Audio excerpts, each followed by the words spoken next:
மாண்புமிகு பேரவைத் தலைவர் அவர்களே, மாண்பு முன்னாள் அமைச்சருக்கு நன்றாக தெரியும், தவறாக எழுதி கொடுத்து விட்டாரோ தவறாக புரிந்து கொண்டாரோ என்ற வார்த்தைகள் அவைக்கு இப்பொழுது நீக்குமாறு கேட்டுக்கொள்ளும். வார்த்தைகள் அவைக்குள் நீக்கப்படுகிறது. மாண்பு முதலமைச்சர் யாரும் வழிநடத்த தேவையில்லை, எல்லாம் தெரிந்தவர், விரல்களில் விவரங்கள்லாம் வைத்துக் கொண்டு தான் பேசுகிறார். நீங்கள் தொடர்ந்து பேசலாம். ஆக இது சட்டமன்றத்திலே இது ஒரு பதிவாக இருக்கிற காரணத்தில் இதை சொல்கிறேன். நான் என்ன சொல்கிறேன், முதலமைச்சருக்கு அதிகமான திறமை என்பதிலே எனக்கு ஒன்றும் மாற்று கருத்து இல்லை. ஆனால் நான் சொல்ல விரும்புவது, என்னுடைய வயதுக்கு நான் இந்த சட்டமன்றத்திற்கு 1984 வந்தேன் என்பது உங்களுக்கெல்லாம் தெரியும். நான் எந்த தவறான வார்த்தைகளோ அன்பார்லிமெண்ட்லாம் நான் பயன்படுத்த மாட்டேன், பயன்படுத்தும் எனக்கெல்லாம் தெரியாது. ஏன்னா அப்படித்தான் எங்களெல்லாம் வளர்த்திருக்கிறார்கள். மக்கள் தலைவர் எம்ஜிஆர் காலத்திலும் சரி, அண்ணன் கலைஞர் காலத்திலும் சரி, என்னுடைய தலைவர் திராவிட மாடல் நாயகர் எங்களுக்கு அப்படித்தான் வளர்த்திருக்கிறார், ஒன்றும் மாற்று கருத்தில். ஆனால் இந்த ஷெட்யூல் ஆபரேட் என்பது எப்படி தயார் செய்யப்படுகிறது, நாளைக்கு அமைச்சராக இருப்பவர்கள் நீங்கள் பிற்காலத்தில் ஒரு கேள்வி கேட்கும்போது நீங்களே இப்படி தான் பதில் சொல்ல வேண்டிய ஒரு சூழ்நிலை இருக்கிறது.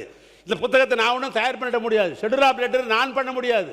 இது காலாகாலமாக 1947 சுதந்திரம் இருந்த காலத்திலிருந்து ஷெட்யூல் ஆபரேட் என்பது அரசினுடைய இது கைடு மாதிரி, எல்லா துறைக்கும் இது கைடு மாதிரி. நான் எல்லா துறையும் சொல்லிட்டேன். நான் இதில் ஒன்றும் தவறான எதையும் நான் சொல்லவில்லை என்று இந்த நேரத்தில் நான் தெரிவித்துக்கொள்ள நான் விரும்புகிறேன்.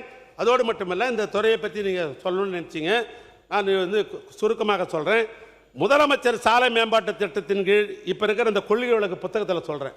முதலமைச்சருடைய சாலை மேம்பாட்டு திட்டம் என்ற பேரில் 497 கிலோமீட்டர் 4 வழித்தடமாக, 77 கிலோமீட்டர் 2 வழித்தடமாக மேம்படுத்தும் நிலை பணியாக உள்ளது என்று பக்கம் 37 நீங்கள் குறிப்பிட்டிருக்கிறீங்க. ஆனால் இந்த திட்டத்தின் கீழ் இந்த நிதியாண்டில் எத்தனை கிலோமீட்டர் 4 வழித்தடமாக, 2 வழித்தடம் எத்தனை கிலோமீட்டர் எதுவுமே சொல்லலை.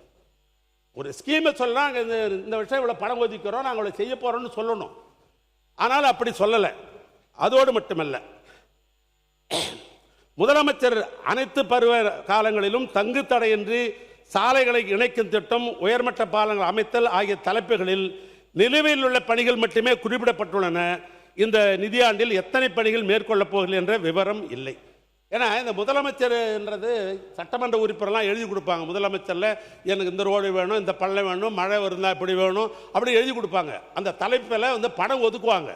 எல்லா எம்எல்ஏ கேட்கிற அந்த கோரிக்கையை நிறைவேற்றுகிற அந்த தலைப்பில். ஆனால் என்ன செய்ய போகிறோம் என்பது இந்த குறிப்பிடவில்லை. எத்தனை பணிகள் எடுத்துக்கொள்ள போகிறோம் என்றும் இதில் விவரம் இல்லை. பிளே ஸ்டோர் மற்றும் ஆப் ஸ்டோரில் இருந்து பாலிமர் செயலியை QR கோடு மூலம் பதிவிறக்கம் செய்யுங்கள். செய்திகளை உடனுக்குடன் பெறுங்கள்.